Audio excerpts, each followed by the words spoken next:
आज तो हमने इतने मन से कढ़ाई पनीर और मिक्स वेज बनाई है, कम से कम आज तो हमारे खाने की तारीफ होनी चाहिए। कोशिश तो यही है दीदी, लेकिन पता नहीं मम्मी जी पापा जी को ये भी पसंद आएगा कि नहीं। उनके लिए कुछ भी बनाओ, उन्हें कुछ पसंद ही नहीं आता। गरिमा और पूजा खाना बनाकर टेबल पर सर्व करती है, लेकिन होता कुछ वैसा ही है जैसा उन्होंने सोचा था। अरे ये क्या बना दिया बहू, बिल्कुल भी स्वाद नहीं आ रहा है खाने में। पता नहीं तुम खाने में ऐसा कौन सा मसाला डालती हो जिससे खाने में स्वाद ही नहीं आता। अरे ठीक तो बना है मम्मी, मुझे तो टेस्ट में कोई कमी नहीं लग रही है। अरे ये शहरी खाना तुम लोगों को ही पसंद आता है, असली स्वाद तो हमारे गांव के खाने में होता था। जब से शहर शिफ्ट हुआ है तब से खाने पीने का मजा ही चला गया। बेचारी बहुएं इतनी मेहनत करके खाना बनाती और सुनना उन्हें अंत में यही पड़ता। आज सुबह से ही घर में गांव के खाने की बड़ी बातें हो रही थी और शाम को ही गांव से चाची सास का फोन आ गया। प्रणाम जीजी, कैसे हो? इतने दिन हो गए आप लोग तो गांव आते ही नहीं। लगता है शहर जाकर गांव को भूल ही गए और हम गांव वालों को भी भूल गए। अरे ना ना सुमित्रा, ऐसी कोई बात ना है। हम तो खुद कई दिन से गांव आने की सोच रहे थे। आज दोनों बेटे घर आएंगे ना तो बात करते हैं उनसे गांव आने की। सिर्फ बात से काम न चलेगा जीजी, इस बार आप सबको गांव आना ही पड़ेगा। पूरे 3 साल हो गए गांव आए। अच्छा ठीक है सुमित्रा, मैं कोशिश करती हूँ। सुमन सबसे बात करती है और 2 दिन बाद ही सब गांव के लिए निकल जाते हैं। वाह, गांव में आते ही कितनी सुकून की सांस मिलती है। अरे ताई जी प्रणाम, ताऊ जी प्रणाम, कैसे हो भैया भाभी? अरे सब बिल्कुल मस्त है। तू तो बहुत बड़ा हो गया, मुझे तो लगा था अभी भी वैसा ही होगा टिंगू सा। क्या भैया, आप भी? हंसी मजाक करते हुए सब घर में आते हैं। तभी चाची सास सबके लिए दूध का भरा हुआ ग्लास लेकर आती है। अरे चाची जी, दूध, वो भी इतना सारा? अरे बस एक छोटा सा गिलास ही तो है। वैसे भी गांव में जब भी कोई घर आता है ना तो उसे चाय वाय नहीं देते, यहाँ तो दूध और लस्सी का ही रिवाज चलता है। कुछ भी कहो, लेकिन गांव का दूध पीकर मजा आ गया। अब बस खाने में भी मजा आ जाए। अरे हाँ हाँ भाई साहब, मैंने आप सबके लिए गर्मा गर्म आलू टमाटर की सब्जी और दाल बनाई है। आप सब हाथ मुंह धोकर आ जाओ, मैं खाना लगा देती हूँ। चलिए चाची जी, फिर हम भी आपकी मदद कर देते हैं। अरे ना ना बहू, खाना तो बन गया है, तुम भी हाथ मुंह धोकर आ जाओ, तुम भी तो थक गई होगी ना। सब हाथ मुंह धोकर खाना खाने बैठते हैं। ये लो जीजी, सबसे पहले आपकी थाली। अमित बेटा, सबको खाना दे। वाह वाह वाह, क्या खुशबू आ रही है खाने की। अरे सिर्फ खुशबू ही नहीं, खाने का स्वाद भी बहुत अच्छा है। आज तो खाना खाकर मजा ही आ गया। सच में पता नहीं आज कितने सालों बाद इतना अच्छा खाना खाया है, वरना इनके खाने में तो हमें कोई स्वाद ही नहीं आता। क्या मम्मी जी, आप भी? हम दोनों खाना बनाने में इतनी मेहनत करते हैं, लेकिन पता नहीं आपको पसंद क्यों नहीं आता। अरे कोई बात नहीं बहू, ऐसा तो चलता ही रहता है। खैर तुम दोनों खाना खाओ और बताओ कैसा है। खाना तो अच्छा है चाची जी, और टेस्ट भी काफी अलग है। एकदम सिंपल लेकिन अच्छा लग रहा है। गाँव की खाने की यही बात होती है बेटा, कम मसाले में भी स्वाद अच्छा आता है। ज्यादा मसाले डालने की कभी जरूरत ही नहीं पड़ती। और एक इन दोनों के हाथ का खाना कितना भी मसाला डाल ले, लेकिन मजा ले कोई स्वाद आ जाए। यहाँ पर तो दाल चावल भी सुमित्रा ने इतने स्वाद बनाए हैं, इसके आगे तो दुनिया का बड़ा से बड़ा शाही खाना भी फेल है। अब इन बातों से दोनों बहुएं और चिढ़ जाती हैं। खाना पीना खाकर दोनों बहुएं बर्तन धोने बैठती हैं। दीदी एक बात समझ में नहीं आ रही, यहाँ चाची जी ने सब्जी में कोई अलग मसाला भी नहीं डाला, यहाँ तक कि बस हल्का सा तड़का लगाकर सब्जी बनाई और मम्मी पापा को इतनी पसंद आ गई। ऐसा कैसे हो सकता है? लगता है चाची जी ने सब्जी में कुछ अलग से डाला था, कुछ अलग सा टेस्ट आ रहा था सब्जी में। क्या पता उसी वजह से मम्मी जी पापा जी को सब्जी इतनी पसंद आ गई हो। शाम को चाची जी सबका खाना डालेंगे ना, तब ध्यान से देखेंगी। रात को जैसे ही चाची सास खाना बनाकर सबको सर्व करती है, दोनों बड़े ध्यान से देख रही थी। अरे दीदी ध्यान से देखो, चाची जी ने सब्जी में घी डाला। अच्छा, तो ये सीक्रेट है इनकी सब्जी का। इस घी की वजह से ही सबको सब्जी इतनी अच्छी लग रही है। तो ठीक है ना, अब से हम भी बिना मेहनत की सब्जी बनाएंगे और उस पे ऊपर से 1 चम्मच घी डाल देंगे। फिर हमारी भी टेंशन खत्म कि मम्मी पापा को हमारी सब्जी पसंद आएगी कि नहीं। जब सारा कमाल घी को ही करना है तो हम इतनी मेहनत क्यों करें। अब दोनों बहुओं के दिमाग में ये बात बैठ गई कि सब्जी में स्वाद तो घी से ही आएगा। 1 हफ्ते बाद सब गांव से वापस आए। लो जी, आ गए घर वापस। अब फिर से वैसा ही खाना खाना पड़ेगा। 1 हफ्ते गांव में खाना खाकर कितना मजा आ गया। अब टेंशन ना लो मम्मी जी, हम दोनों अच्छा खाना ही बनाएंगे और देखना इस बार आपको हमारे हाथ का खाना पक्का पसंद आएगा। अच्छा, लगता है गांव में सुमित्रा से खाना बनाना सीख कर आई है। चलिए देखते हैं अब कैसा खाना बनाती हो तुम दोनों। दोनों किचन में खाना बनाने जाती हैं। दाल और लौकी की सब्जी तो बन गई दीदी। हाँ, मेरे भी मलाई कोफ्ते बन गए। मैंने तो चावल में भी ना थोड़ा सा घी डाल दिया है और आटा गूंथते वक्त आटे में भी, और सब्जी में भी ना अच्छे से चम्मच भर भर के घी डाल देना। घी से ही तो वो वाला टेस्ट आएगा। डाल दिया दीदी, सबकी सब्जी में घी डाल दिया, अब आएगा मजा। सब्जी में अच्छे से घी डाल डाल कर उन्होंने खाना टेबल पर सर्व किया। अरे आज तो आप दोनों बड़ी खुश लग रही हो, क्या बात है? कुछ नहीं प्रियांशु जी, बस वो आज खाना ना बड़ा टेस्टी बना है तो सबको खाने में मजा आएगा, यही सोच सोच कर खुश हो रहे थे आप दोनों। खाइए ना आप सब। ये क्या बना दिया बहू? मुझे तो लगा था तुम इतनी खुश होकर कह रही हो तो आज कुछ अच्छी सी सब्जी बनाई होगी तुमने, लेकिन इसमें तो वैसा ही स्वाद आ रहा है। हाँ बहू, गांव में इतने दिन इतनी अच्छी सब्जी खाने के बाद अब तो ये सब्जी बिल्कुल भी नहीं खाई जा रही। एक काम करो, मुझे अचार लाकर दे दो, मैं उसके साथ ही खा लूंगा। हाँ, ये सब्जी तो मुझसे भी नहीं खाई जा रही। एक काम करो, सबको अचार ही दे दो। क्या? अरे क्या, जाओ जल्दी से अचार लेकर आओ। उन दोनों ने सब्जी को एक एक चम्मच खाया और उसके बाद सारा खाना अचार के साथ ही खाया। अब दोनों बहुएं फिर से सोच में पड़ गई। जब चाची जी ने सब्जी में घी डाला था तो सबको बहुत पसंद आया, और हमने डाला तो इन्होंने सब्जी ही छोड़ दी। कहीं हमने कुछ गड़बड़ तो नहीं कर दी दीदी? पक्का चाची जी ने सब्जी में घी ही डाला था ना? हाँ, मतलब सब्जी में ऊपर से तो घी ही डाल सकते हैं, घी के अलावा और क्या डाल सकते हैं? मुझे तो टेस्ट भी ना घी जैसे ही आ रहा था। दीदी आ तो रहा था, लेकिन एक बार चाची जी से पूछ ले क्या पता हम ही कुछ गलत कर रहे हो, वरना अगर चाची जी ने सब्जी में घी डाला होता तो फिर हमारी सब्जी भी टेस्टी लगती। हाँ, बात तो तुम्हारी ठीक है, एक बार चाची जी से फोन करके पूछ लेते हैं। दोनों बहुएं अपनी चाची सास को फोन करती हैं। प्रणाम चाची जी, कैसी हैं आप? अरे मैं तो बिल्कुल ठीक हूँ बहू, तुम्हें मेरी याद कैसे आ गई, बोलो क्या बात है? चाची जी, हम इतने दिन गांव में रहे ना तो आपके हाथ की सब्जी खाने में हमें बड़ा मजा आया, लेकिन आपकी सब्जी जैसा स्वाद हमारी सब्जी में नहीं आ रहा। हमने सब्जी में घी भी डाला लेकिन वैसा टेस्ट नहीं मिला। अरे बेटा, वैसा टेस्ट कहाँ से मिलेगा, वो घी नहीं था, मक्खन था। मक्खन? आपने सब्जी में मार्केट वाला बटर डाला था चाची जी? अरे मार्केट वाला नहीं बेटा, घर के दही को मथ के बनाया था। घी का स्वाद भी सब्जी में अच्छा लगता है, लेकिन मक्खन जैसा स्वाद नहीं आता। एक बार मक्खन डालकर देखो सब्जी में, बिल्कुल वैसा ही टेस्ट आएगा। जी ठीक है चाची जी, थैंक यू, प्रणाम। क्या कहा चाची जी ने? अरे उन्होंने तो सब्जी में घी डाला ही नहीं था, वो तो मक्खन था जो उन्होंने घर पर दही से बनाया था। अच्छा, इसका मतलब अब हमें भी सब्जी में मक्खन डालना पड़ेगा, और यहाँ पर तो वैसा मक्खन मिलता ही नहीं है, घर पर दही जमा कर ही निकालना पड़ेगा। कोई बात नहीं, अब मम्मी जी पापा जी को खाना पसंद आए इसके लिए कुछ तो करना ही पड़ेगा ना। आज से 2 किलो दूध एक्स्ट्रा मंगा लूंगी। अब हर रोज घर में 2 किलो एक्स्ट्रा दूध आने लगा। उन्होंने 2 किलो दूध की दही जमाई और अगले दिन, अरे यार, कितनी देर तक मथनी पड़ेगी ये दही? इसे मथते मथते तो मेरा हाथ में दर्द आ गया। अब थोड़ी देर तुम इसे मथ लो पूजा। दीदी मैं सब्जी काट रही हूँ, फिर आटा गूंथना है, आप ही कर लो ना। अरे नहीं, मुझसे नहीं हो रहा है, आटा मैं गूंथ दूंगी, तुम ये कर लो। अच्छा ठीक है।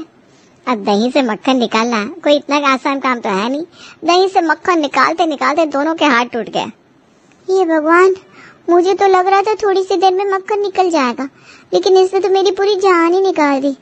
सच में, पर ये तो शुक्र है कम से कम आज इन सबको खाना पसंद आ जाएगा, चाची जी की जैसी ही मक्खन वाली सब्जी। लेकिन मक्खन ना जरा भर भर के डालेंगे तभी अच्छा टेस्ट आएगा। हाँ दीदी, कम से कम 2-3 चम्मच तो डाल ही देते हैं, सब्जी टेस्टी लगे, इसलिए दोनों बहुएं सब्जी में कई चम्मच भरकर मक्खन डाल देती हैं और आज फिर से बड़ी खुश होकर सबको खाना सर्व करती हैं। बड़े खुश हो रही है दोनों, कोई तीर मार लिया है क्या? आज खाने में हमने कुछ अलग किया है मम्मी जी, देखना आज आपको सब्जी बहुत अच्छी लगेगी। हाँ, बोल तो तुम दोनों कल भी यही रही थी, पर हुआ तो वही ना जो पहले होता था। पर आज ऐसा नहीं होगा मम्मी जी, आप बिल्कुल भी चिंता मत कीजिए। अच्छा ठीक है, देखते हैं। अब दोनों ने सब्जी में इतना ज्यादा मक्खन डाला हुआ था कि सब्जी में सब्जी का टेस्ट कम और मक्खन का टेस्ट ही आए जा रहा था। अरे बहू, तुम दोनों ऐसे सपने क्यों दिखाती हो जो पूरे ही नहीं हो सकते? इस सब्जी के लिए तुम दोनों इतनी खुश हो रही थी? क्यों, क्या हुआ पापा जी? तुम दोनों क्यों हमारा पारा हाई करना चाहती हो? बेटा क्या सब्जी बनाई है, ये कैसा टेस्ट है इसका? क्या मतलब आज भी सब्जी अच्छी नहीं बनी? क्या आज क्या सब्जी 5 स्टार होटल के शेफ ने बनाई है जो हमें अच्छी लगेगी? पता नहीं हर रोज कोई ऐसे इतनी बुरे टेस्ट की सब्जी कैसे बना सकता है। आज तो मुझे भी सब्जी का टेस्ट कुछ अजीब सा लग रहा है। आप तो रहे नहीं तो प्रियांशु जी, एक तो इतनी मेहनत करके हमने सब्जी बनाई, ऊपर से तारीफ तो छोड़ो बुराई कर रहे हो। अरे लेकिन सच में सब्जी में अलग से ही टेस्ट आ रहा है। शायद सब्जी में आज मसाला कम हो गया है। अच्छा, सब्जी में इतना मक्खन डालेंगे तो मसाले का टेस्ट तो कम हो ही जाएगा। अगले दिन, दीदी कल सब्जी में इसलिए टेस्ट नहीं आया था क्योंकि मक्खन की वजह से मसाला कम हो गया था, लेकिन आज ना हम पहले ही ज्यादा मसाला डालेंगे तो सब्जी बहुत मस्त लगेगी। हाँ एक काम कर, मैं सब्जी बना लेती हूँ, तब तक तुम मक्खन निकाल ले। क्या मक्खन? नहीं नहीं नहीं, मैं नहीं निकालने वाली। कल मक्खन निकालने के चक्कर में मेरे हाथों में दर्द हो गया था। तो तुमने अकेले ने थोड़ी ना मक्खन निकाला था, मैंने भी तो मदद की थी। और आज मैं सब्जी बना रही हूँ ना, तो मक्खन तुम निकालो।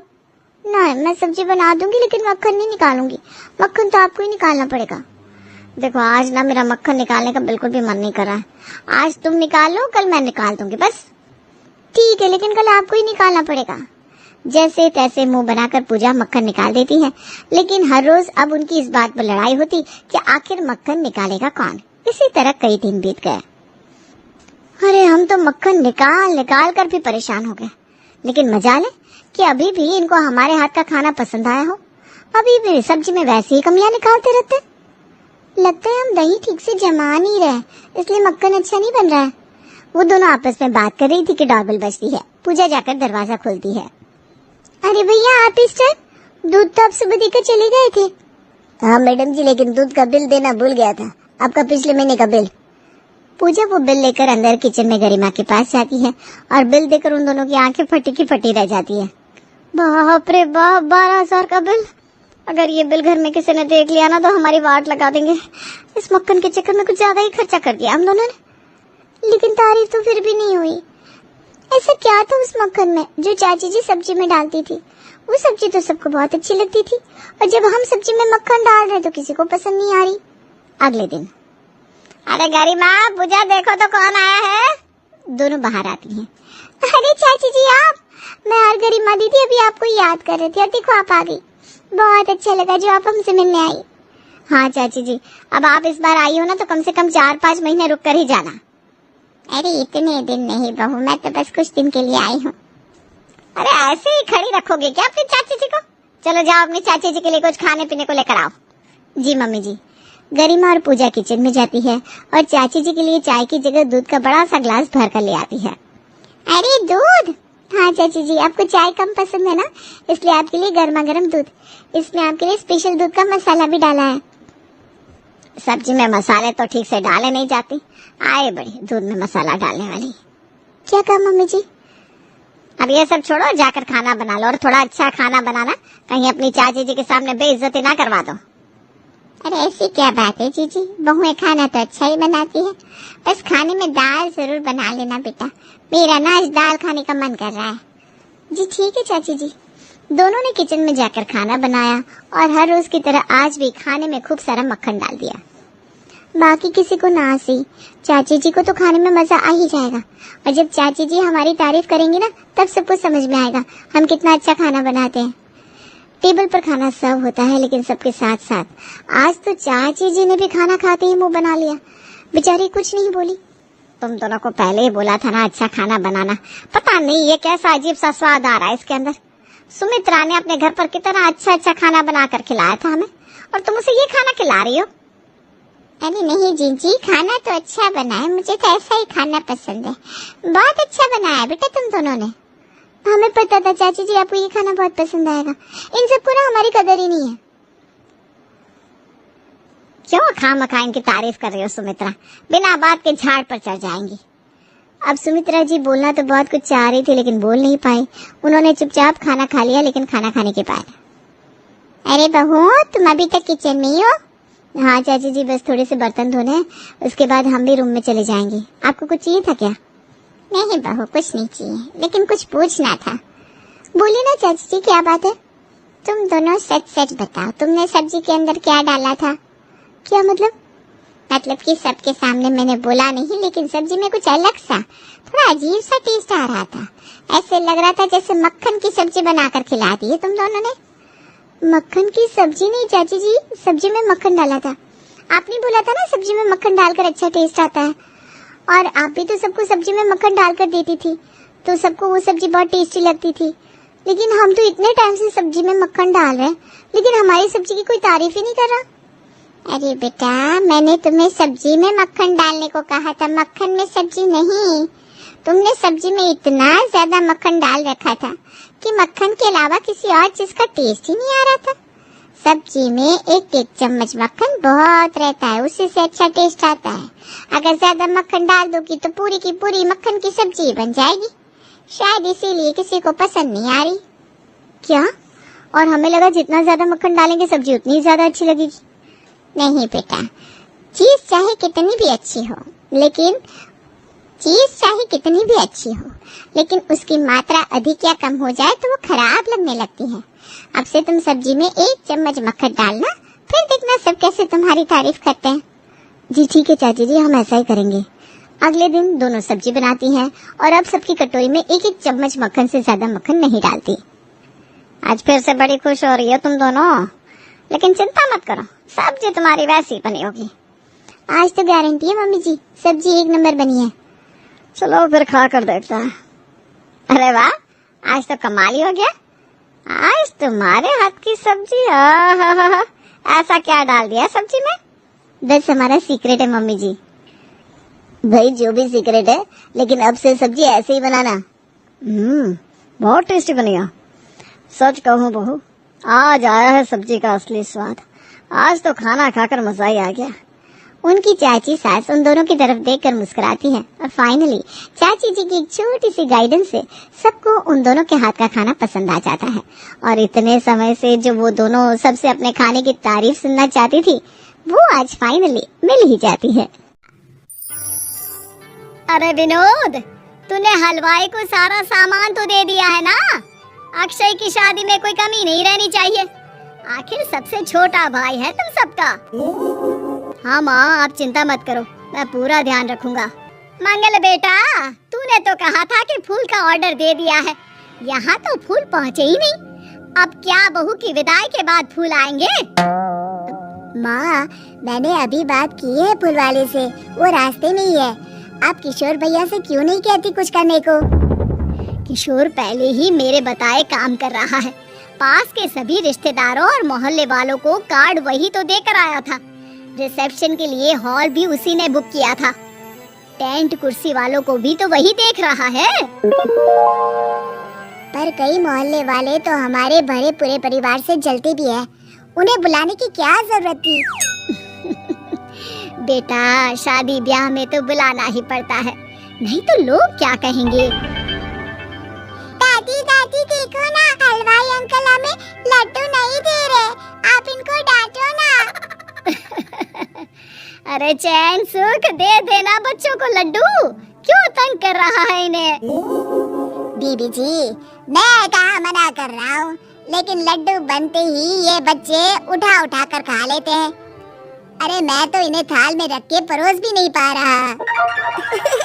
भागो, अब कोल्ड ड्रिंक पीने चलते हैं। भागो भागो, अब कोल्ड ड्रिंक पीने चलते हैं। जैसे कि आप देख रहे हैं, आज इस घर के सबसे छोटे बेटे अक्षय की शादी है। घर में बहुत चहल पहल है। कुलभूषण की बीवी कमला को फुर्सत ही नहीं है कामों से, लेकिन कुलभूषण और घर के बाकी लोग कहाँ हैं? आइए देखते हैं। अजी, आप यहाँ आराम से बैठकर गाने सुन रहे हो और घर में अभी तक इतने काम बचे हैं करने को। अरे भाई, मेरे सबसे छोटे बेटे की शादी है, इसके बाद तो मैं अब चिंता मुक्त हो ही जाऊंगा। और फिर घर में तुम हो, बेटे बहुएं हैं, तुम लोगों के होते हुए मैं क्यों काम करूं? मैं तो शान से बेटे की शादी में जाऊंगा तैयार होकर। अरे ठीक है, अब आप आराम ही कीजिए। एक बार अभिषेक की बीवी आ जाए, फिर मैं भी आराम करूंगी। और मेरी चारों बहुएं पूरे घर की जिम्मेदारियां संभाल लेगी। इतना कहकर कमला वापस अपने काम में लग जाती है। बेटा भी तू अब तक तैयार नहीं हुआ?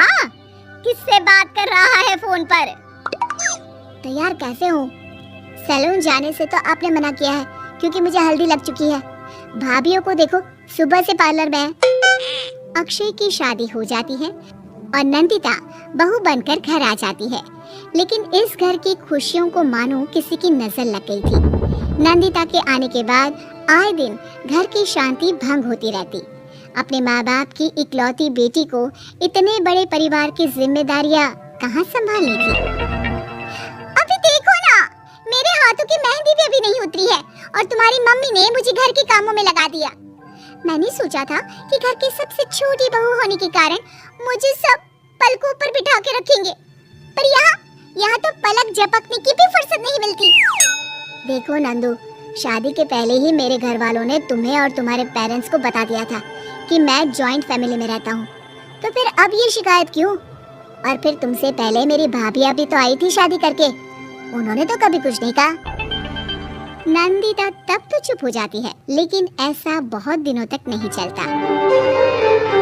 अरे नंदिता, माँ बाबूजी की दवाई का टाइम हो गया है, उन्हें दवाई दे आओ और उसके बाद सबके लिए नाश्ता बना देना। पर भाभी, मैं तो अभी अपना फेवरेट सीरियल देख रही हूँ, प्लीज मेरी जगह आप कर लो ना ये काम।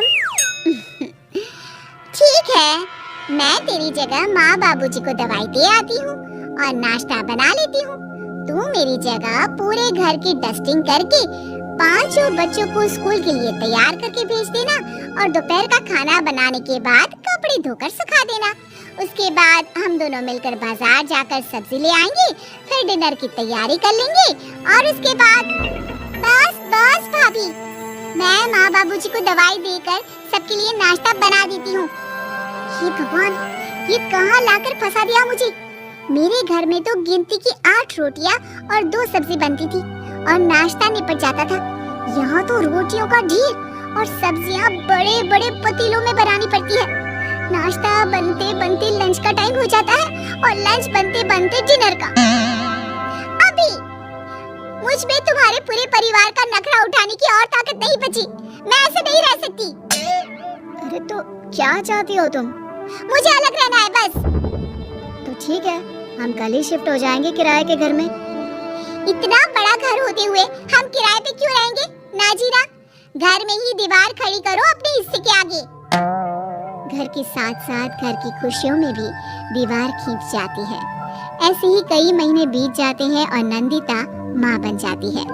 बच्चे के आने से अभिषेक के कंधों पर खर्चों का बोझ आ पड़ता है। अभिषेक का बोझ कम करने के लिए नंदिता भी पार्ट टाइम जॉब कर लेती है, लेकिन इससे उसके सर पर नौकरी, घर और बच्चे की जिम्मेदारी बढ़ जाती है। नंदिता, ये क्या है? तुमने घर भी ठीक से साफ नहीं किया, ना ही मेरे कपड़े धुले हैं। चिंटू के बाल भी कटवाने जाना था, देखो उसके बाल कितने बढ़ गए हैं। अरे करती क्या हो पूरा दिन तुम? मैं करती क्या हूँ? तुम्हारा नाश्ता और लंच बनाने के बाद चिंटू को डे केयर सेंटर पर छोड़ कर आती हूँ, फिर खुद ऑफिस जाती हूँ। पूरा दिन काम करके आने के बाद बिना आराम किए बाजार से सब्जियाँ लेकर आती हूँ, घर आकर खाना बनाती हूँ, चिंटू को देखती हूँ और क्या करूँ मैं? तो किसने कहा था अपने सर पर इतने काम लेने को? मत जाओ ऑफिस। ऑफिस जाए बिना घर के खर्चे कहाँ से पूरे होंगे?